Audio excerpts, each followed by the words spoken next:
Hello, everybody, and welcome in. This is another edition of Inside Boxing Live, presented, powered, and you know it by ppv.com. I am Dan Canobio. He is Chris Algieri, and we're trying something different on this episode. We are going to take a look back at a saga in the boxing world. I'm wearing my HBO boxing sweatshirt for a reason. I'm talking Miguel Cotto-Antonio Margarito, a 3-year saga that involved controversy, plaster of Paris, beatdowns, you name it. We will get back to our normal schedule of talking about the boxing news, but it's a little slow right now, Chris. So why not take a look back? Before you look forward, you got to look back, they say.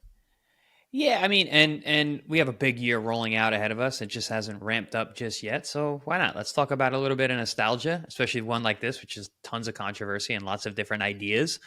So what's up? I like it. I think we've got to see what the listeners think about the listeners were kinds excited. of apps. Dude, I put out a tweet, like, would anybody be interested in a Cotto Margarito look back podcast? And it just a flood of responses, all yes. Had people arguing about whether Cotto, whether Margarito really loaded the gloves. It was nonstop. So this controversy, even though it happened almost 15 years ago, even longer, it's still fresh in boxing fans' minds, and it's still a hot button topic because there is a small section of people out there, some in the media as well, that believe Margarito got railroaded and did not load the gloves up. What do you think of that? I want to hear more about that because I don't know that contingent of people. I know everyone that I speak to is full on that Margarito was a cheater. He definitely loaded the gloves. If that happened, that fight would have gone a totally different way, kind of like it did in the rematch. But there's a lot of details that we need to discuss. Right, and there are some fans that are new to boxing that don't really know about this saga, but have heard about it. And we had a lot of those responses from listeners, which I think is really cool. Yeah, that is very cool. Right. They're like, oh, I heard about this. Well, I would love to learn more about it. So hopefully we can do that for you on this episode. But I put together a loose timeline that I want to get into each section of this timeline. July 2008, Margarito fights Cotto. Margarito obliterates him. Cotto's face is destroyed. Margarito is now the number one welterweight in the world. He is pound for pound now because Cotto was the number one welterweight in the world at the time because Mayweather had just retired, quote unquote, in 2008. January 2009, Margarito fights Mosley. They find plaster in the gloves or whatever you want to find in the gloves, but allow the fight to go on. Mosley at age 37 stops Margarito. Huge upset. Vicious stoppage. Right. So that's January 2009. So they find that the plaster, they allow the fight to go on. There's an immediate investigation. Margarito suspended 1 year after the investigation where they found some type of misuse of the wraps, some type of coating, some type of plaster, I would say, inside of the gloves. Well, let me give a little insight on that. Just to not to cut you off, Dan, in your timeline, but in terms of what that means with loaded gloves, because maybe fans don't really know or listeners don't really know what that means. There's a couple things you can do. One is you can skin the gloves. You can take padding out of the glove, so there's less padding in the glove, and now it's more knuckle, less protection. So now I'm hitting more with my bones and my knuckles. And when you have a hand taped up, your hand is pretty close to a cast. Your wrist is locked in. You can squeeze a much tighter fist. And if you take the padding out of that glove, that becomes a lot more dangerous. Fists are dangerous anyway. Fists inside gloves are dangerous anyway. But if you take the padding out of that glove, and now we're guaranteeing I'm hitting you with my knuckles, which are again wrapped and protected and reinforced with the hand wrap and the gauze, very, very dangerous situation. You're talking about plaster of Paris. So a lot of times what the trick was, right. It's a different thing. The trick with that is that there's like a powdered substance that needs to be wet for it to create a kind of like a cement, like a plaster of Paris cement structure. Like I remember as being a kid making like a mask on a balloon. You do paper mache kind of thing. It's similar to that. So I heard stories about it was the Louis Resto situation in the documentary of Assault on the Ring with Billy Collins.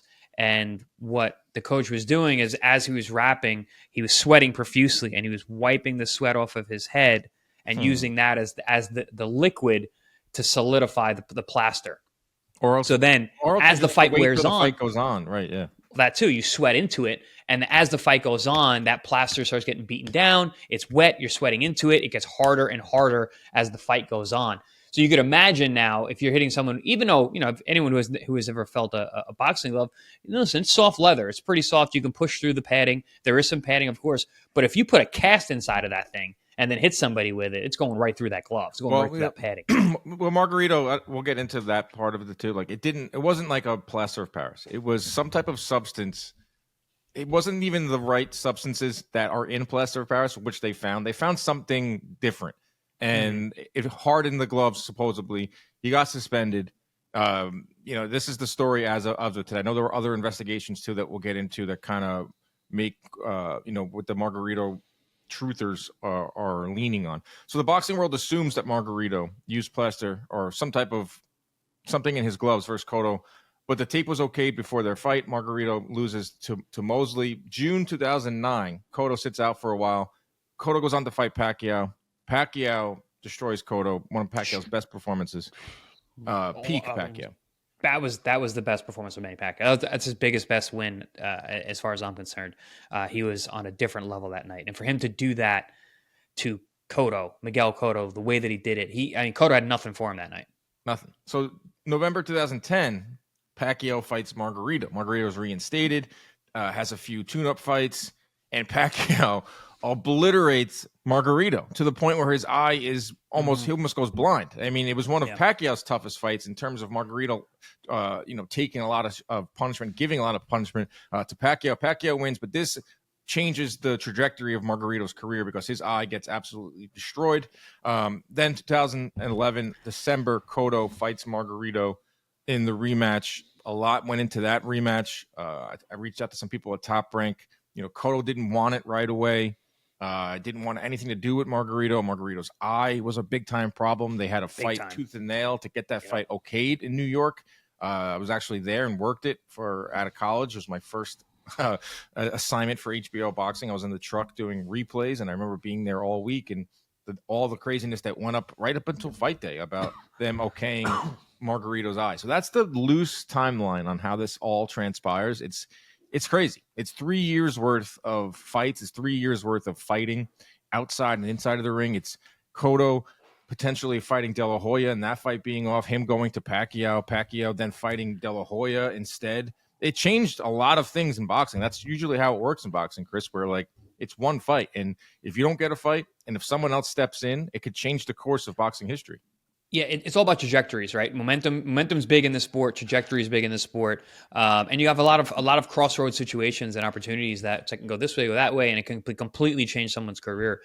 This one obviously changed both these guys' careers dramatically in terms of where they could have went. Man, that Cotto De La Hoya fight, I would have loved to have seen that. I learned that. I always wondered why. I always wondered why Cotto and De La Hoya never crossed paths because it had all the makings. Like Cotto, big name. De La Hoya, big name. Mexico versus Puerto Rico. Mexico, yeah.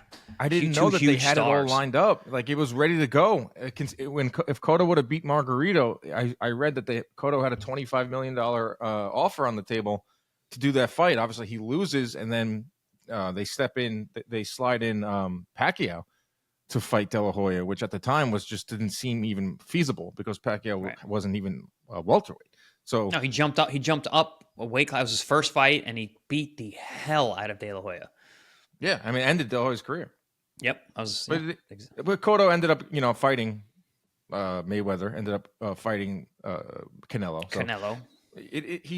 This was a sidestep in his career, and it was a big one. But now we'll go to the lead up to the first fight, July. You think about it, Cotto fought Pacquiao, Mayweather, and Canelo. Yep. Wow. This guy got the most out of his career. Yeah, I was looking up the records before our show. I didn't realize Cotto had so many fights. 47 professional fights. That's a lot. Like you said, get the most out of your career. 2017, and he had a rough career. He had some really, really tough fights throughout because he fought really tough guys very early on. Even at 140, he had some really rough fights in there. And then he went all the way up to 54, fighting the best guys around.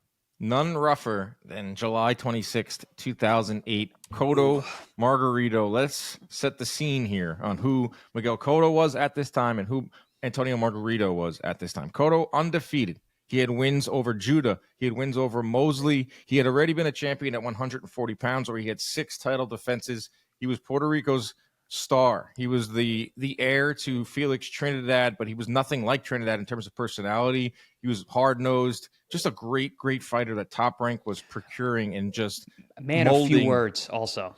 Man of very few words. I also like to talk in the third person. Miguel Cotto is very excited for this fight. Miguel Cotto is ready to fight. But Miguel it Cotto wasn't is pretentious the way he did it. It No, wasn't like no. this jerk. It's just like that kind of Miguel makes sense. Cotto loves Miguel Cotto. He's one of my favorite fighters because he always fought in New York, and I probably went to 10 of his fights in New York. And starting off with those wins over Judah, which was the night before the Puerto Rican Day Parade in June. Mosley People forget that awesome Judah was fight. the king of Brooklyn. Like he was Brooklyn. He was so New York. All the New York fans loved him. So making this Tyson fight, co-signed him. Yeah, 100%. Like he was like taking over, the Tyson Brooklyn era, and then when they make this fight, I mean, you've got Judah, you got the king of Brooklyn, the heir apparent, and then you've got Cotto in Puerto Rico. I mean, New York City is loaded Were with you Puerto at that Ricans. one?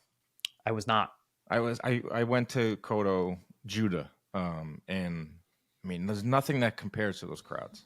Yeah. I mean, it is the night before the Puerto Rican Day Parade with a Puerto Rican fighter, a title guy, a guy that you can really get around. Like, no offense to Berlanga, but like someone like that the fans were really believed in.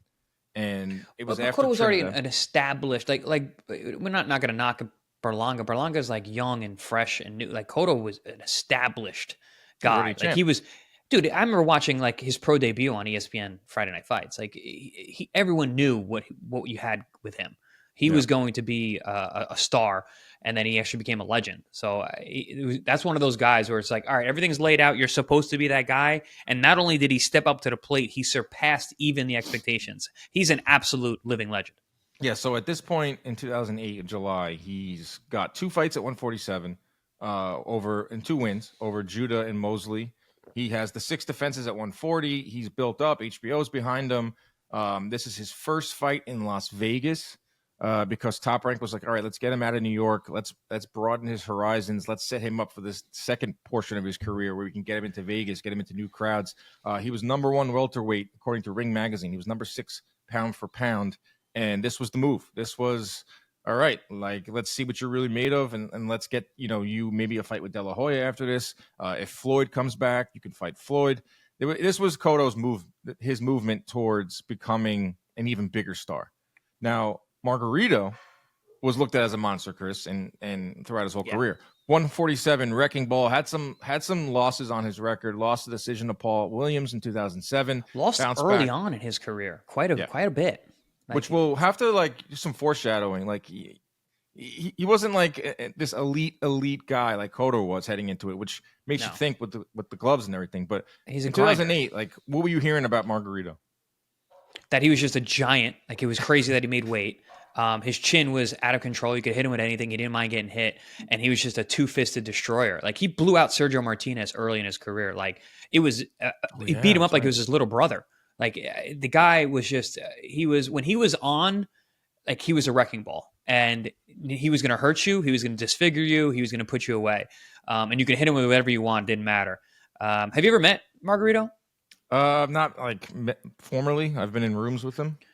One of the tallest Mexicans I've ever seen. Aside from, like, we're in this new era where we have these giant Mexicans like Zurdo, but like, but like, back then it wasn't like a really tall. He was a tall, rangy, gangly Mexican, almost like a Carlos Monzon-esque build and style. Because Carlos Monzon got hit a lot too. He was a guy who was a very, very rough, very aggressive. Similar style to how Margarito was back then. Yeah. So he loses the decision to Paul Williams 2007. He bounces back, gets some wins, enough for them to set up this HBO pay-per-view. He's I think he was the 6th. He was in the top 10 as a welterweight, and the welterweight picture at this time was changing because Floyd retired, and Pacquiao was not really in the picture yet at 147. De La Hoya had already moved up and fought numerous times at middleweight. He was about to retire. It was like Cotto's for the taking. But also, like, they had these bit players, and that's Margarito, that's Paul Williams, Mosley still lingering around, who got into the mix. Like 147, Ricky Hatton, like 147 was pretty loaded at the time. But this is the fight that Top Rank knew was going to make big names, but not guys that were like superly over the top talented. Like Ricky No, it's Hatton like was not a very 154 now. yeah, Hatton wasn't really great at welterweight, but he was a big name, humongous Mhm. name. Paul Williams, he was flirting around those weight classes too. Definitely a difficult style, of course, obviously, but like I don't know, it wasn't like they weren't these super talent guys like you said, like they are at 154. So there was places for these guys to fit in. Like Shane Mosley was still able to be a viable guy, At even though 37. at 37 and had taken some bad losses in his career, taken a lot of damage. Taking a lot of PDs. Yeah, that too, getting caught for PEDs. I was watching the Margarito Mosley, and HBO did a full on, like, you never did those vignettes. It was like 5-6 minutes of Mosley's drug use. And I was like, man, they would never do that now. Like No. heavily produced. Yep. Lampley sit down, look like a documentary. They had like the press clippings like going across the screen. Like Balco. They would never Balco, like they would never do that now. Like No. this was HBO. Like that's another thing too. Like these productions were amazing. Like watching these HBO productions, I was like, good God, wow, we've fallen off so far. Yeah. But that's the problem is the long form isn't really a thing anymore. It's so unfortunate. HBO did it the best, better than anybody. But yeah, no, in the 90s, I think, people who are some of our younger listeners might not understand, like people failed drug tests a lot. Like it wasn't that big of a deal, like a crazy as it is to say. A lot of top guys did. A lot of things got swept under the rug. You're seeing a little more, negativity about it now, thank God. But you asked me before, Dan. I forgot to mention this. You asked me, like, what were you hearing about Margarito? What do you remember him from back then? I remember that Lujan fight where he busted his ear out of his head. Yeah. Oh my God, that was one of the most grossest things I had ever seen. Sebastian Andres Lujan. It was one of his title defenses at 147 was Margarito, and he stopped him in the 10th round due to a busted open ear. Like literally, the ear was just like inside out, flapped over, and it's crazy because we do the videos in Church Street, and there's a big picture from that fight with his ear hanging half over. So I always remember that. Remember, I told you he busted your face up. He left marks. He was known as that kind of guy. He was a destroyer, and he was gonna not only hurt you and try and knock you out, he was gonna disfigure you. And I just remember him busting open that man's ear. I think it was inside and out. If anybody wants to see something really nasty, look up that fight. Yeah, he was just your in terms of his style, prototypical Mexican, come forward, take 3 to land 1, heavy hands, just iron axe chin. murderer. I'm just gonna come forward and chop you down. He just looked like a freaking he looked like the antagonist. He looked like the bad guy in a horror movie. Yeah, he looked like a bad guy in a horror movie. Like he's just like, I'm gonna crawl out of the closet in my trench coat and hack you up. That's what also contributes to him being the anti-hero and him being the villain, because he literally embraced it towards the second fight with Cotto. But I mean, the guy just looks like a villain. So like, you remember him and Brandon Rios making fun of Freddie Roach because of his Parkinson's, and then playing the bad guy, and everybody hated him for that, and Pacquiao took it out on him. Pacquiao destroyed. We'll get to that. All right, so we're setting the stage now. Cotto, Margarito. Where I want to pull this up. All the boxing media was in a freaking lather for this fight, talking about how awesome it was going to be. A modern day classic. You had all of the boxing media, Kevin Ioli at the time, Dan Rayfield. I want to find it in the back. Where is it? The hype and the lead up. They were really pumping this up. This fight, as they should have. It was great Puerto Rico Mexican matchup, man. Because of because of the Puerto Rican Mexican matchup, because of the styles. Margarito come forward and take punishment. Cotto, more of a boxer, a mover, but is powerful in itself. Like, styles make fights. We know that. And like, this is the first big fight outside of with Mayweather retiring and all that. So the media was really talking this fight up, and it delivered in more ways than one. But let's get over to MGM Grand, Las Vegas. Cotto was 27, Margarito's 30. Like I said, Cotto's first fight in Vegas. I'm ready to expand that fan base. Cotto was the WBA welterweight champion, 2-1 betting favorite. The fight generated 450K pay-per-view buys. Complete different time at Cotto's first time really on pay-per-view. Margarito was not really a household name. Third highest of 2008. in terms of pay-per-view buys. As for the actual fight, went back and watched it over the weekend. Cotto dominating the first 4 rounds, Chris. Just boxing, moving, landing everything. Margarito looks slow. He looks like he can't handle it. This is Cotto is boxing beautifully, showing why this guy could be pound for pound number 1 for the first 4 to 5 rounds. But Margarito was landing. That's the thing that I know. Listen, it's the old story about like Mark McGuire was on steroids, but listen, he had to put the bat on the ball. Right. And Margarito, even though those early rounds, he's losing the rounds, he's getting outboxed, he was still landing. Cotto's not an easy guy to hit. When he was on his boxing, when he was on his lateral movement, firing off his shafts, throwing combinations, he was a hard guy to hit. Margarito was able to find him a lot in those first couple rounds. So like a lot of that damage was started out early. I was surprised. Margarito puts on so much pressure and he doesn't stop. And when you got a guy who doesn't care what's coming back his way, he punches with you. So even though you're landing, he's landing with you. And for the most part, because his chin was so good, a lot of times he would get the better of those one-on-one 50-50 situations. So Cotto is definitely winning the fight for the first 6 rounds. Yeah, but you can't deny that Margarito is closing the distance. He's landing here and there, maybe 1 or 2 at a time. But Margarito's confidence was always so crazy. It was always scary. So confident. You can see that he's a second-half fighter. You can see that when we get to the wraps, why that's a big thing on him being able to get through those first couple rounds to allow those wraps to harden. And then in the second half of fights, kind of do his thing and really wear you out. But that was also what Margarito was, too. To play devil's advocate here, like to those out there that don't believe he had the hand wraps, it's like we've seen fighters like this all the time. It takes them a little bit to wake up. They take a lot of punishment early on, but they're not out of it by any means. Their trainer's not going to step in and stop the fight, and then you see a late stoppage, or you see them turn the tides, or you see them close the gap. That was Margarito. Mm-hmm. Yeah, I mean, it was a war of attrition always, and it was such a willingness to be like, all right, you hit me, and I'm going to hit you back, and I'm going to hit you more. I'm going to hit you harder. I don't care how hard you hit me. You're not going to hit me as hard as I'm going to hit you. And so it was always that war of attrition, back and forth. It was it was checkers, not chess, if you want to put it that way. Because Cotto was out there boxing, moving, being smart, being elusive. That was just not Margarito's game. He was going to we're going to go into deep waters, and we're going to see who's got the legs to keep going. And that's a tough style to be in the ring with.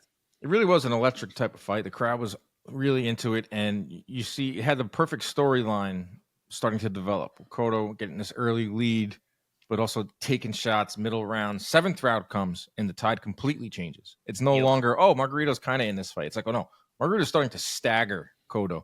Cotto is visibly hurt. He's shaking. He's holding. Props to Cotto, though.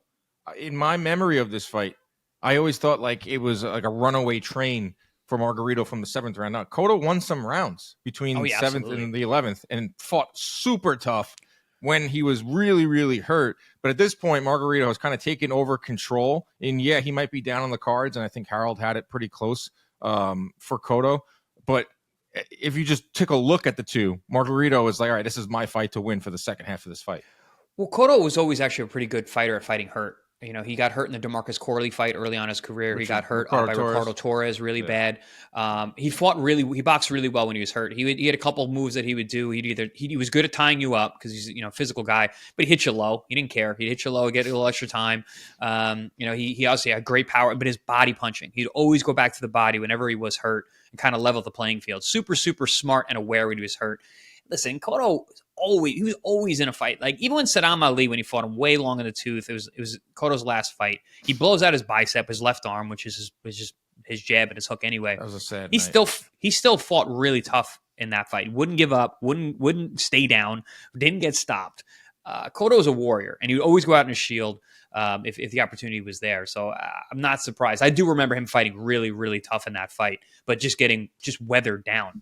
Yeah, well, literally. 11th round, fight ends. Cotto's face looks like something out of a horror movie. It looked like just the what's that movie? It's not the Mask movie. Frig. It was swollen. His face looked like Texas Chainsaw Massacre. No, the one that has a million iterations. Horror movie. Red stripes on the face. Once per episode, we do this. Whatever. Your What the movie hell? references are rough, dude. I'm not a horror guy either. Like his face was he looked like he had botched Botox. He looked like a Yeah, it was. 6-year-old socialite that was trying to turn back the hands of time with their face, and he just looked. I've never seen a face like that. That's swollen. Yeah, I mean, he looks like what's her name, the Madonna, Yes, right now. exactly. Yeah, but he was swollen on every part of his face. There was notches on his forehead. Nose was busted up. Jaw swollen. Yeah, you name it. I mean, every part of his face was affected by the punches. Yeah, the referee waves it off. His family devastated because Cotto's family was always at all his fights, front and center. Margarito jumping up and down. He is now Lampley, exhilarated. Says makes a grand announcement that Margarito is now the best welterweight in the world. This is the Margarito coming out party. This is finally his time in boxing, and now everyone's going to have to go through him. Everyone had been avoiding him for all the reasons that we said before. Just a crazy moment. And for Cotto, his first loss. Like we just told you about Cotto and what he was and where he was headed in his career and where Top Rank had placed him. And, we're talking about top 5 pound for pound type of fighter. But Dan, and it wasn't just a loss. He got beat the way he beat guys. He got beat the way that he beat guys. He would beat people's bodies up. He would break them down. He'd bust them up. He would set a pace, and his accuracy wouldn't allow anyone to stay in a fight. That's exactly what happened to him. Margarito couldn't miss in those last couple rounds. Cotto was hurt to the body, to the head. Nothing was working. He had no power left. He was just taking a vicious beating towards the end of that fight. And he stuck in there because he's super tough. But that's how he beat everybody. So for him to lose, not just his first loss, but in the method and how it happened, especially losing to a Mexican when you're a Puerto Rican pride, that was a rough night for Puerto Rico. Dan Rayfield of ESPN.com at the time described the fight as a riveting slugfest with a dramatic ending that left a throbbing crowd of 10,477 at the MGM Grand Garden Arena in ecstasy. That's an interesting word choice there, Dan. Throbbing. What am I reading? A romance novel? What the hell was that? Ecstasy and throbbing, 2 words that do not want to hear together, written by Dan Rayfield. Or in boxing at all. Oh man, I do leave the arena sometimes feeling like I'm on ecstasy after a big fight. There's nothing better. It takes a while to come down. That was definitely weird. feel like I'm on drugs after a big fight. It takes a while. You need a couple drinks. You need some food. Got to mellow out. Chris hops on a red eye because he's a psycho. The referee for the bout, Kenny Bayless, called it the best fight he's ever done. FightNews.com writers Andreas Hale and Victor Pereira called it an instant classic that gave boxing fans all over the world all they can handle, and then some. Even CompuBox wrote, the computer itself, Margarito Cotto was billed as the battle, and it certainly lived up to the name as they prove why they are among the best boxing has to offer. It got Fight of the Year candidates. I did not think it won Fight of the Year. But after the win, Margarito becomes number 1, Ring Magazine number 1 welterweight in the world. He replaced Cotto. Cotto dropped to number 3 in the rankings, number 10 pound for pound. With the loss, Cotto's fight with Oscar De La Hoya, which would have guaranteed Cotto $25 million, was off. $25 million back then, man. De La Hoya instead opted to fight Ring Magazine's number 1 ranked pound for pound fighter Manny Pacquiao in December of 2008. We all know what happened there. Pacquiao pieced him up. De La Hoya retires.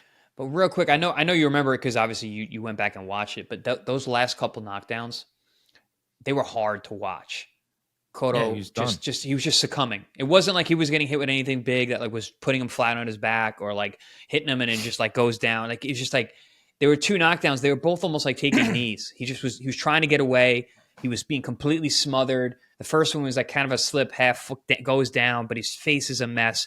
And then he gets up and he just goes back straight into the corner and then just goes down. Ref calls it off. No complaint. Those are hard to watch from a guy like Cotto who always got up, who always found a way to win. And for him to be weathered down, beat down that way, that was hard to watch as a fan. And I was a fan of Cotto then. Yeah, it was tough because he's such a prideful guy. And, he was the favorite in this fight. Margarito's tough, but he already had some losses. Everyone was looking at Cotto as the next big thing in boxing. So, did you always like Cotto? Me, I loved him from day one. Yeah, so I remember watching him early on, and I was really impressed with what I saw. But I was also I don't know, because I was fighting then, he was a little bit ahead of me because our friend Paulie Malignaggi got to fight him, and I remember and again Oh Paulie was a God, I little was bit there ahead for of that. me. Cotto's a little older than me, but I saw him like in my crosshairs, so I was Nothing always gave kind me of like, more respect for Paulie than well, him going into the that's lion's den against Cotto. everyone does, and he fought great that night. Oh man, But Cotto yeah, I was not like a destroyed huge Cotto fan. I think again because I had him in my crosshairs a little bit him. until the Shane Mosley fight when he out 2007. jabbed. Yeah, when he out jabbed Shane Mosley, I was like, oh man, this guy is the guy that everyone's talking about. He's Right. not just blowing guys out. He's not just a puncher. He's not just a guy who's fighting guys that he's supposed to beat. Shane was a problem then, and he out jabbed him, outclassed Shane Mosley, and I was like, all right, this guy Yeah, is that was his legitimacy because you yeah. kind of felt a little of like the HBO machine, Top Rank machine Mm-hmm. behind him. Yes, Even that though was where I was coming from. Where I was like, I don't exactly love this guy because, like, listen, there's so much behind him. They want him to be this guy. But when he fought Shane and did what he did to Shane, I was like, all right, this is real.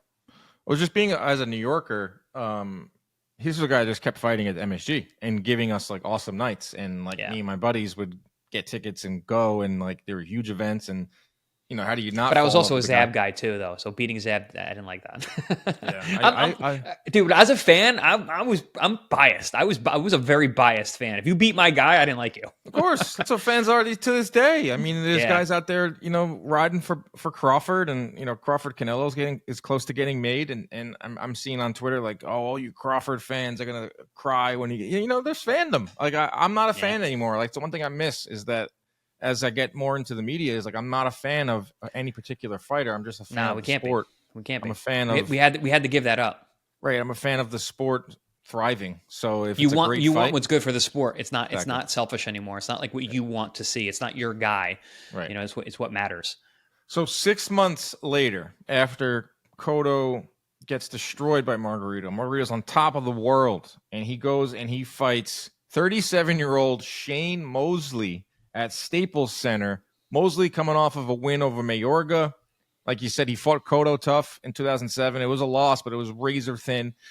He wasn't washed by any means with Mosley being the 37-year-old. He was coming off of the PED failed test, and he we also don't know. went back down to 47 because he was fighting Nuts. at 54. It's crazy to do that at 37.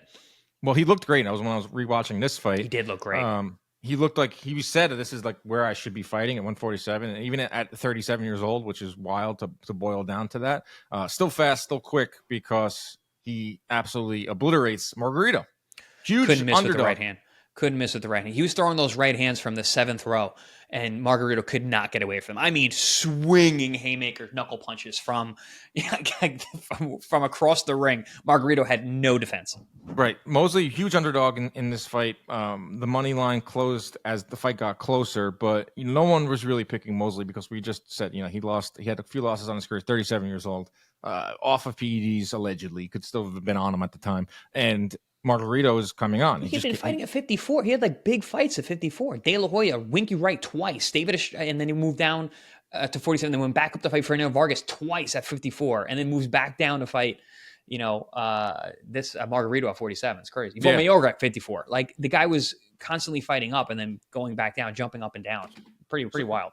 They do the fight at Staples Center for the Mexican crowd for Margarito. So, like, this is a guy Margarito who there was never fights tailored for him. He was always the B side. He was always the guy begging to get some attention. Well, he's now number one welterweight in the world. Top Rank has a piece of him. Top Rank's very smart. We'll put it at Staples Center. It sells out. There's one of the biggest gates you'll ever see. But also because Mosley, California guy too, and he had some fans there too. And at the end of the night, when he won, the crowd was going nuts for Mosley because they had seen something crazy. They had seen a big upset. But what's really crazy is what happened before the fight. And this is when we get into the controversy. This is when we get into the hand wrapping. This is when we get into the juice, the bones of this saga. Before the fight, brother Nazim Richardson. You have any run-ins with him? Yeah, from Philly. Yeah, but no, the fighter, I'm drawing a blank right now. USSR, Steve Cunningham. Right. So they trained together, and we fought on the same card a few times. Steve's a great guy, great champion cruiserweight. And Phil dealing with Nazim. One of those nights, yeah, I forgot which. He was at my Great fight interview. when I fought Peralta, and then afterwards I ran into him, and he goes, "You don't get tired." He's like, you throw a lot of punches and you don't get tired. He's like, you better watch out. Yeah, he's on all the fighters. Right? You better watch out. He's like, this guy, he don't get tired. He was a great interview. Remember, he's passed on. Swim and don't get wet. Right. He Gotta would go always swimming be without getting great wet. in the corner when HBO was something that we don't see anymore in boxing either. Is the corner, mic'd up corners, and he was always great for a sound. Teofimo Lopez Sr. ruined that. No more mic'd up corners. Well, if they do the corners now, it's John Fury screaming, or it's a horrible corner where knock him out, yeah. Go, wake up, get him. What happened to the "We Are Firemen" moment? He was a poet. What happened to Nassim Richardson? What happened to "Let me pour some water on your balls"? What happened to You're blowing it, kid. Your speed, son. You're blowing it, kid. You're blowing it, kid. You can't handle your speed. Freddie Roach saying to Pacquiao. So Nassim Richardson, this guy is a big time player in this controversy because before the fight with Mosley, Capetillo, Javier Capetillo, was the trainer for Margarito. He's wrapping Margarito's hands while 4 commission inspectors and Mosley's trainer, which was Nassim Richardson, were looking on. After Capetillo finished wrapping Margarito's right hand, Mosley's trainer asked inspectors to physically inspect a pre-made gauze knuckle pad insert that Capetillo was about to wrap over Margarito's left hand.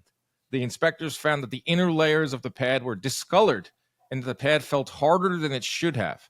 In a report prepared after the inspection, Commissioner Inspector Choev Guevara described the gauze pad removed from Margarito's left hand as dirty looking and smeared with a white substance that looked like plaster and was hard to the touch. Concluding that the pad violated the rules, the inspectors confiscated the pad, instructed Capetillo to prepare a new one. Mosley's trainer then asked the inspectors to examine the gauze insert in Margarito's hand, already wrapped right hand. Margarito insisted that there was nothing in the right hand, holding his hand up out and saying, touch it, feel it, go ahead. There was nothing in there. The inspectors ordered the wrapping removed and found similar improperly hardened pad in the right hand as well, which they confiscated. After Capetillo prepared 2 new knuckle pads, the inspectors approved Margarito's hand wraps and allowed Margarito to proceed with the fight. So there it is.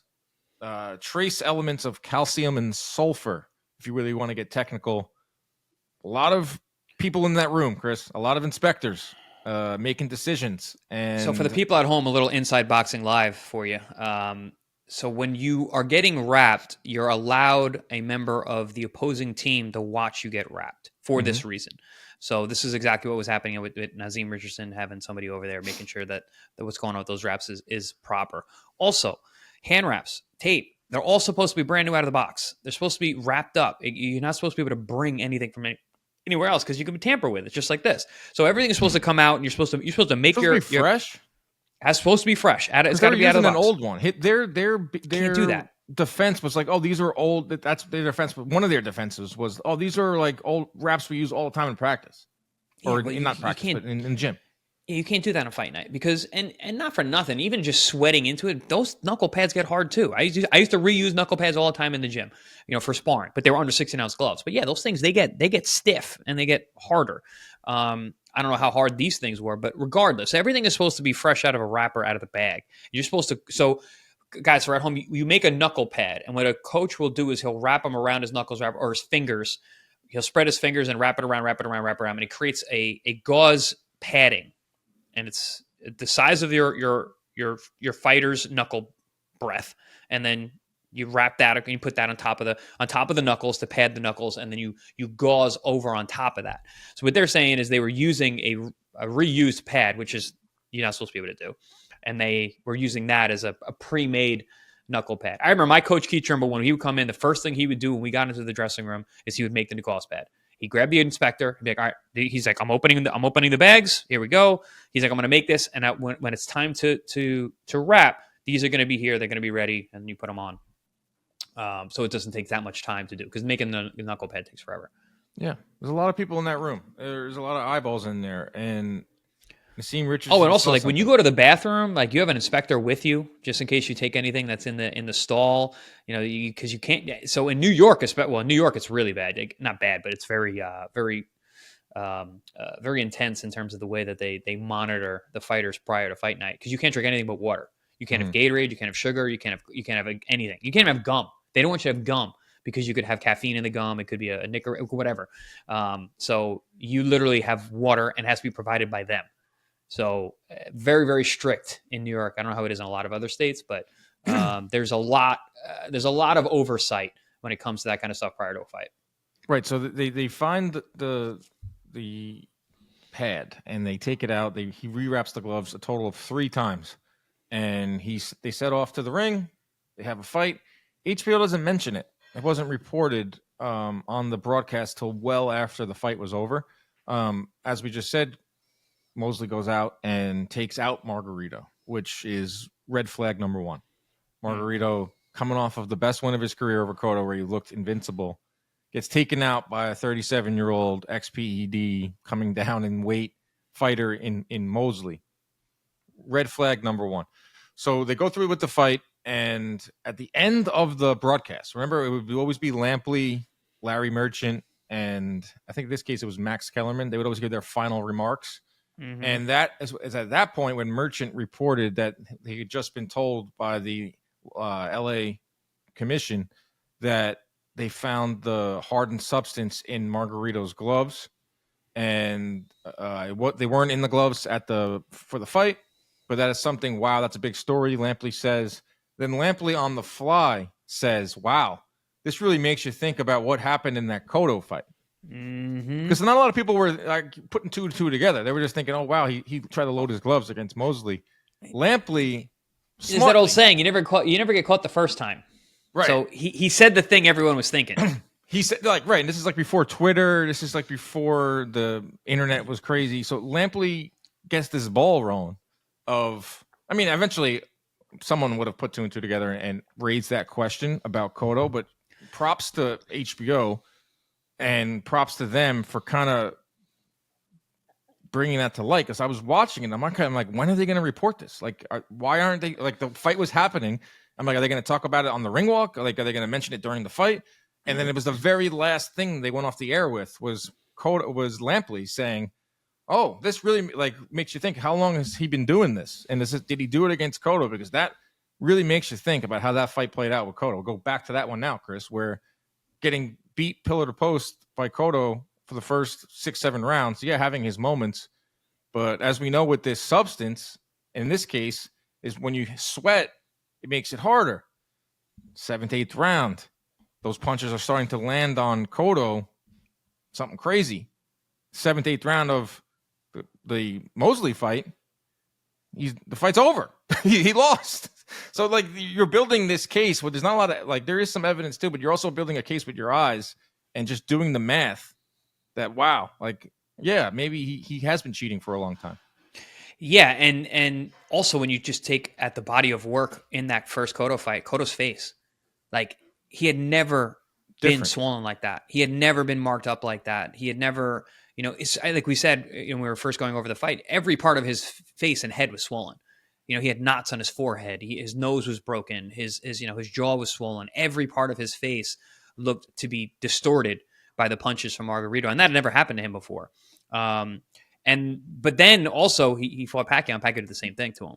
So Pacquiao didn't have loaded gloves, and listen, I fought Pacquiao. Some people just have heavy, hard hands. Yeah. And even Keith Thurman said, he goes, "Oh, man, Pacquiao's got bricks for hands." And I always said that. I'm like, they're like, "Oh, how's his power?" I'm like, his power's very good, but it's not so much that Pacquiao's this overly powerful guy. He's very fast, but he has bricks for hands. His hands are just hard. So you got these fast, like they're like bullets coming at you. They're very hard. They're very quick. And they hit you and they're jarring. It's like, oh man, that's hard. And everything hits you. He actually fractured my sternum with a straight left hand. I have a knot on my chest right now to this day from a straight left hand that he hit me in the center of my chest. So are you trying to build a case? Not build the case, but are you playing devil's advocate right here? I'm playing devil's advocate here. That potentially, if you were on the side of saying that, hey, Margarito didn't didn't have the illicit or the illegal wraps in the Cotto fight. Well, like I said, he was landing punches early in that fight. So yeah, the Mark McGuire analogy. It's like, well, yeah, you still got to put the bat on the ball. Margarito was still putting the bat on the ball. He's still putting the fist on Cotto, Right. and it didn't show up till later. But that's kind of how he always was as a fighter. And he punches with you, and he's got a good chin. And yes, he was damaging Cotto's face in a way that we never saw before. But so did Pacquiao. So Right. some guys just have hands like that. Is Margarito one of those guys? And then on the flip coin, it's like, well, he wasn't that guy against Shane. You know, he could It could have been a style thing, though. Could be a style thing, of course, and that's the other going back to the other side of that advocate being the devil's advocate is like, yeah, it's like, well, you know, it's He was style thing. He never wasn't getting like hit. right. Mark, this is the case you can make for Margarito, because we will look at both sides of this, because I did get some pushback from some members of media and some fans out there. It's like Margarito wasn't like anything that he had these skills that you didn't want to see inside the ring, like we talked about before, but he wasn't like elite level. So him losing to Mosley is not out of the realm of possibility. No. You take a look at his box rec. He lost a lot of fights. He lost to Paul Williams. You know, he lost some fights in his career. It wasn't like he was like this some elite blue chip type of fighter. So you can make a case that like, yeah, he just lost that fight to Mosley. And yeah, Pacquiao was a whirlwind in 2010, or you go back before to some of those. But on the flip side of things, you look at that run he had where he knocks out Cintron. He goes on to beat Cotto in the fashion that he did. And to your point, Dan, at one point I just looked it up. Margarito was 9-3 as a pro. At one point of his career, like you said, he's not a blue chip prospect. He wasn't like some guy that was expected to be this multiple division world champion. Like he also boiling down from the, you know, that could make for pretty bad performances coming down. He was huge. Humongous. Like, I'm not trying to be a Margarito truther here, but we will look at all the sides, because there's some damning evidence, and this committee pretty much was like 7-0 is pretty like like it's pretty obvious there. Like they believe that the evidence was there. They believe that this is what happened, but with the further they looked into it, the more they realized that this didn't exactly have the plaster. Well, at the end of the pod, we'll figure, we'll get our main takeaways here, but yeah, we'll see what side of the fence we're on. We're keeping it vague, guys. We're keeping it vague for a reason. This is a show. February 2009, Danny Rayfield reports the Margarito's, him and his trainer are both banned in the U.S. We're talking in the span of 10, 12 months. Margarito's top of the world just beat Cotto, now banned from the U.S. And now looking for answers. The California State Athletic Commission revoked the licenses of Margarito and Capetillo 1 year for tampering with Margarito's hand wraps before he was to face Shane Mosley on January 24th. 7-0 vote for motions for revocation. The panel found that they put a plaster-like substance on illegal pads inside of Margarito's hand wraps. Just went over all that. So this was the case in 2009. Margarito is public enemy number one. We talked about this guy looks like a villain. Now you're tampering with gloves. You can make a case that tampering with gloves is worse than PED use because it's so deliberate and the effects are so demonstrative that this is the worst you can do. Like, right? Like, you're a boxer. Yeah. Like this is cardinal sin number one. Loading gloves. Hands down, loading gloves is the worst. And that's something that, I mean, it's like that movie Assault on the Ring, that documentary where we talk about Louis Resto and Billy Collins, and like it's horrible. And if you remember his face in that, remember how his face looked at the end of that? It did look kind of similar. So and that kid was never the same after that. His career was pretty much ended. His life was essentially ended.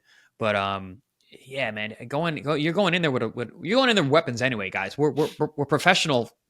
We're professionals at damaging people, and then you add that you're going in there with a weapon. It's supposed to be hand-to-hand combat. That's not hand-to-hand combat anymore.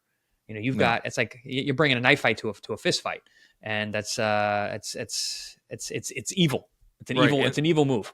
At that point, you know, you have Cotto too, who was looked at as a darling, and it's good versus evil at this point. I mean, you have a guy that was beat up pillar to post, and it was something about it seemed wrong. Obviously, it comes out that he's got the loaded hand wrap, so he's out for a year.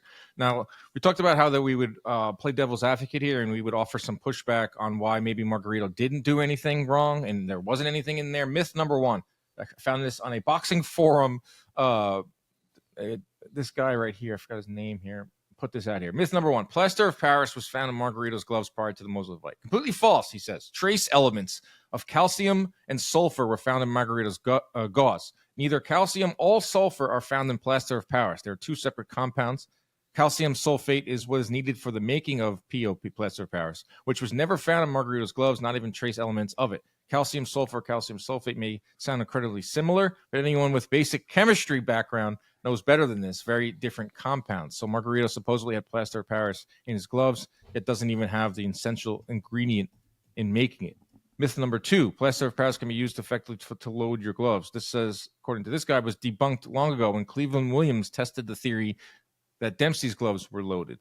Myth number 3: there was a brick found in Margarito's gloves. Listen to Nassim Richardson talk about how he found a brick in Margarito's gloves. There's a myth out there, too, that this was mind game. Like, Nassim Richardson was famous for the mind games and was famous for the only thing that he was the only thing that did illegal was the stacking of the hand wraps. And they didn't really find anything in there, according to the first myth there, where it was none of the proper ingredients were in there.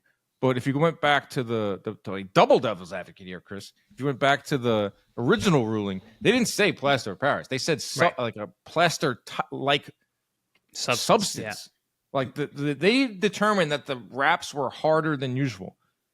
And Margarito's trainer and Margarito's defense was pretty pathetic. Margarito pretty much said, "I did not know." Threw his trainer under the bus. I didn't know he was doing that. And the trainer goes, "Oh, I made a mistake." That's damning. And that was it. So there are myths. You didn't know that he was doing what? Now you basically just outed yourself that there was something wrong. He just pleaded ignorance, Margarito. You just said, "I had no idea." I put my hand out and he wrapped it. Yeah, but did he say, "I didn't know he was doing that"? Doing what? That should be if I was his lawyer, I would advise him not to say that. I would advise him to be like, "Well, no, we avoid this. There was nothing wrong with our glove. This is normal. This is I don't know what the issue was. I don't know why this one was different, but we never did anything." Did not win the appeal. He sits out for a year. Cotto sits out for a while. I'm thinking. So they're saying that it was reused, and if you don't know, this thing could be been used for the entire camp. So you're talking about compounded sweat 3 times a week for 8 to 10 weeks. You can sweat sulfur out depending on the foods that you eat. You can, calcium is a normal thing that's found in sweat, especially over and over again. And listen, I can go grab my pad out of the garage right now. They get flattened out, they get thicker, they get tighter, they get harder. I mean, I'm not going to say it's like hard, but it's definitely harder than a normal gauze would be, especially if it's freshly made. So it could have just been that is the case. That is, well, do you understand these Margarito truthers a little bit? 100%. I do. 100% I do. But again, you still can't do that. That's illegal. You can't use the old gauze. So whether you're trying to make it say that it's plaster of Paris or not, you still can't use old gauze. Plaster of Paris just sounds so dramatic. It does. But I think Louis Resto, I think it was, right? I think in that case, the Billy Collins, I think it actually was plaster, which is insane. So there's both sides of it. There are some Margarito truthers out there in the media. I think Dougie Fisher was leading this brigade for a while. This guy, Gabe Montoya, who tweeted at me all weekend, maybe sent me about 10, 12 tweets, because he's like the ringleader of Margarito got railroaded. Mm-hmm. And, they point to these topics that we just brought up. And but if you look back in history, the guy was suspended for a year. And they found something in there. And that's the story as of now. So Cotto goes on, I can't believe it, 7 months later, he fights Michael Jennings, 2009. Starts his comeback campaign, beats Jennings in the Garden, fights Joshua Clottey at the Garden 4 months later. Wow. I feel like today's boxing, the beating he took, he would have been out for a year and a half. Cotto gets right back in there, fights twice in 2009, 3 times in 2009, culminating with the Pacquiao fight, which was a huge payday. I mean, whatever he lost for the De La Hoya payday, he got in with then some for Pacquiao, because Pacquiao at that time was starting to become Pacquiao. 2009 Pacquiao, he was looking for Mayweather. He just beaten De La Hoya, was pound for pound number 1 Pacquiao. Really fun fight, Pacquiao Cotto. Go back and watch that one. Then he goes on to fight Yuri Foreman, and it's around that time he goes up to 154. Cotto, It's around that time where Margarito's back from suspension. And we're talking about a rematch, obviously. I mean, this is bad blood. There's built-in storylines. But talking to some top-ranked people over the weekend, like Cotto wasn't too keen on it. He did not want to see. He didn't want to be a part of it again. At this time, there's no. Margarito's a public enemy number one still. Cheater. Cotto's beloved still. But this is when we start beating the drum for the rematch, Chris, and we get closer and closer, and they agree to a rematch in 2011, which was an awesome fight too.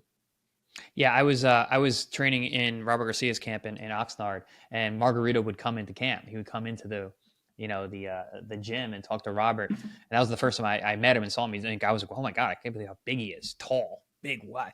But his eye, I'll never forget his eye because it was after the Pacquiao like a glass fight. eye. It looked like, remember the movie, the original Terminator? Now I'm dating ourselves here. The original Terminator movie.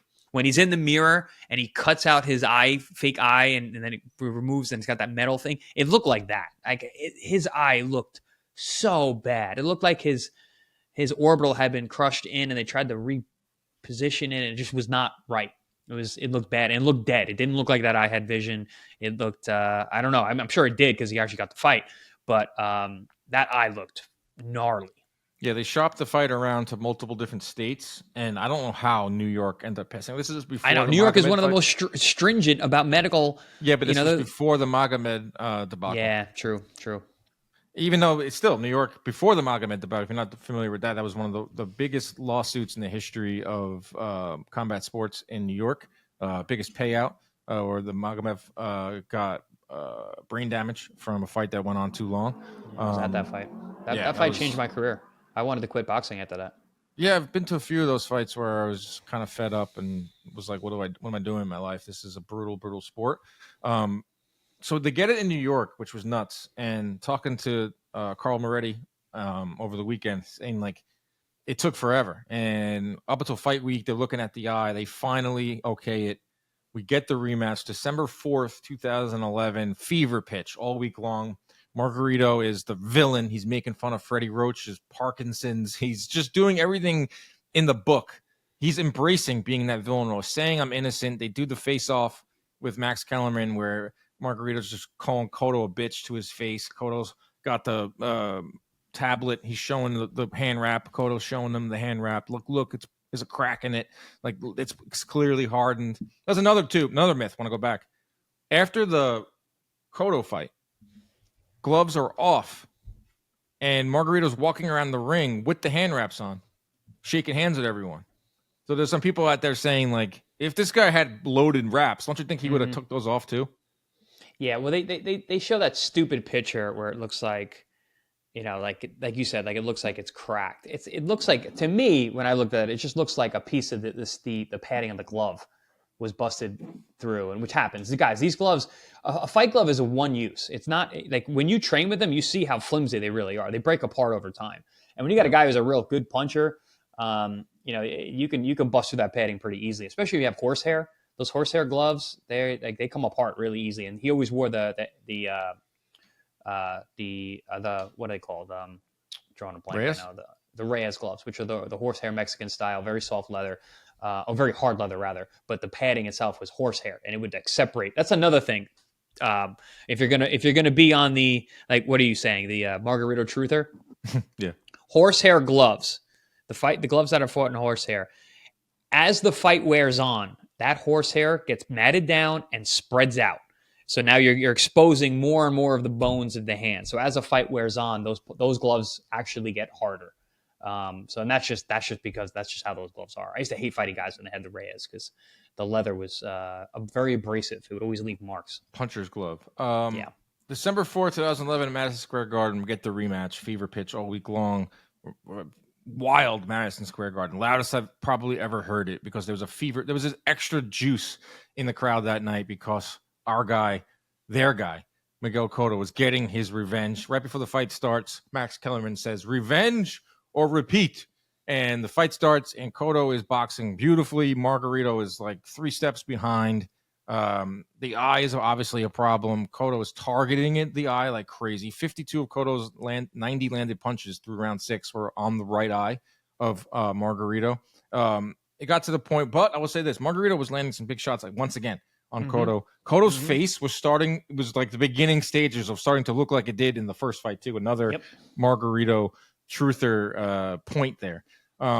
Stoppage comes in round 10. Like round 8, round 9, the Margarito's camp is just pleading with the doctor, pleading with the corner. Steve Smoger is the referee too. Keep that in mind. This guy never stopped fights. No, I was like 30 feet away when he was smoking a cigarette during the fight. He doesn't even care. Like he barely even gets in there to stop anything. So they got the right ref for this one. But the doctor is in there from the 8th, 9th, and 10th round, looking at the eye. The eye is completely shut, like completely shut. They stop the fight. Cotto walks over to, this is the most demonstrative thing Cotto's probably ever done in his career in terms of celebrating. Walks over to the corner and just stares at Margarito for like a solid 30, a minute, just staring at him. Where they ask him about it, he goes, "I was tasting my victory." My Miguel Cotto was pretty damn good. Lampley with a great call. Miguel Cotto, he landed 86 punches on Margarito's right eye. Lampley goes, "Miguel Cotto, 86th Margarito's right eye." Nice. Literally. Margarito afterwards says he hits like a girl. He hits like a girl. They interviewed the doctor, which you don't see much today. They got the doctor's thoughts because there wasn't a lot of booing. No one was like upset. The crowd was so happy. This is like you're going to write a script for this type of saga. This is how it ends. It ends with Cotto getting the victory, the crowd in a freaking frenzy. They interview the doctor, and he's like, "Man, that eye's messed up. Like Margarito's eye is destroyed." And there it is. Like it's the exclamation point on this saga. It kind of closed the book on it. But Margarito, like there's the more truthers out there that say if that fight wasn't stopped, Margarito could have looked a lot like the first fight. Robert Garcia says, I wasn't stopping this fight. Well, yeah, and Margarito was vehemently fighting the stoppage. He didn't want it to get stopped. He didn't care about his eye. He was a monster. He didn't care. He was willing to go blind in any one of those fights. I mean, the Pacquiao fight, he went 12 rounds. His face was destroyed. That eye was bad. That ruined him. His orbital was shattered, and he fought through and was getting hit a lot. It wasn't like he had a second gear where he could be defensive. He was still taking tons of shots from a guy that was just way too fast who hit hard. But yeah, he's a warrior. He was going to go out no matter what. It was a different fight though. Cotto fought really smart in the second fight. He didn't get into the same exchanges he did in the first fight. He didn't need to, but I don't think that if they didn't, I think that fight was a foregone conclusion that Cotto was winning that fight. They didn't need. I'm not saying that Cotto would have lost. Not even lost. I don't even think Margarito was really coming on that much. No, he was shot. He was a shot fighter at that point. Yeah, I mean, he was like. There's a faction out there, or there's a sentiment out there that Pacquiao gave Margarito some like sweet justice in that 2010 fight. Yeah, kind of gave him the punishment that he desperately needed, not only because of the Freddie Roach stuff, but just for Cotto. The good guys, quote unquote. Right. Pacquiao and Cotto. Cotto gets the win. As if there's good guys in this sport. Well, that went into this saga. I mean, the truthers out there are like Margarito got railroaded. He's not Cotto. He did not get fair reporting. I will say that the state of boxing journalism was a lot better in 2008 than it is now. I think they did cover it properly. If it happened now, there's not many boxing journalists now. Like it's just that's gone. So, I mean, we're at the end of this show, and I'm kind of, the more investigating that I've done, and the more that you're talking to me about this gloves, it's very possible that they just used the old hand wraps that were already hard and like illegal, but also used to form an advantage. The Plaster of Paris seems like that was not the case. Was it something else in there on top of old gauze and old hand wraps? Could very well be that as well. Yeah, so like that's the question. Like, is it not as spiteful as malicious as we thought, and it's more just like ignorance? Like, oh, we're just we always use this pad. We're reusing. We want it to be malicious. It's like, well, we can't reuse the pad. You can't. It's illegal. No doubt about it. But was it that much of a game changer the way that everybody thought, the way that Team Cotto thought? Right. That's the question. I don't know, used man. It hard, man. Yeah. Well, he also used it as motivation for the rematch. Like you said, he didn't even want the fight, and then once he took it, I mean, he put his heart and soul into that victory. And I think, I mean, God, imagine how sweet. When we said I'm taking in my victory, I mean, how sweet that must have tasted. If you really think that that guy cheated, if you really think that he loaded those gloves and beat you down the way that you did, the vindication on that victory, oof, there's nothing that tastes better than that. Cotto believed it. Pacquiao was on record saying that he thought so as well. There's a large contingent of people out there that believe Margarito is the worst villain in the last 20 years of boxing. There's a very small contingent. I was that guy. I was that guy for a long time. There's a small contingent that believe he was railroaded and he was just an average fighter that got the most out of his abilities throughout his career. He went on to retire after the fight, but then he came back. No big fights. Cotto went on to fight Mayweather. Canelo, Sergio. Had some very big nights in a Hall of Fame career. That's the tale of Cotto Margarito. 3 years, revenge, repeat, saga, intertwined with Manny Pacquiao, Oscar De La Hoya, big names, and a saga that ended with in blood. And how we could pitch it to today is the Devin Haney, Ryan Garcia saga. When you have, like, Cotto didn't sue him. He fought him. Yeah, fought him and stopped him. And got a win. And a lot of people, when this saga was on playing with Haney and Ryan Garcia, a lot of people pointed to this very saga and was like, look what Cotto did. He just fought him. You know? So he handled it the way that fighters handle things. You know, we don't handle things in court. We handle things in the squared circle. There you go. The tale of Cotto Margarito. Hope everyone enjoyed this episode. I love doing these. It kind of is a change up a little bit. I'm getting kind of beat down by the boxing news lately. So whenever I can spend a weekend watching these old fights and researching, I feel like I was doing homework. And this is like the presentation to you guys. So it was really cool. So it's fun. It's fun to kind of revel in nostalgia, the sport. I mean, you know, you and I both grew up watching this, and these nights were all like, you know, legendary nights. I was going to say exactly. The Legendary Nights was such an apt name for that amazing series, but it really is for us. Like, these are legendary nights. These are legendary people. These are legendary events, and it just brings you right back. I'm always amazed at how much I remember from all of these events. You know, it just brings you right back. I'm like, oh, I remember this, I remember that. Listen, I was around the gym when Margarito was trying to get this fight, and I remember talking to Robert about how we couldn't get someone to sanction it because of his eye. Like, I was literally there listening to, you know, behind the scenes. I think I was like 12-0 or something like that. Kind of listening to this stuff, like not knowing anything about, you know, commissions and how things worked. And I was like, this is cool. It was good stuff. We'll be back at the end of the week with your normal boxing news, because there is a lot of stuff going on. There was a Ring Magazine awards show that produced a lot of headlines. We could maybe seeing Canelo Crawford. We can maybe seeing Ryan Haney too. Tyson Fury apparently retired. We're going to get to all of that again later on in the week when it becomes more concrete. Hope you enjoyed this episode. Let us know if you want us to do more of these look backs. Protect yourselves at all times. Keep your hands up at all times. Stay out of those DMs, especially if plaster of Paris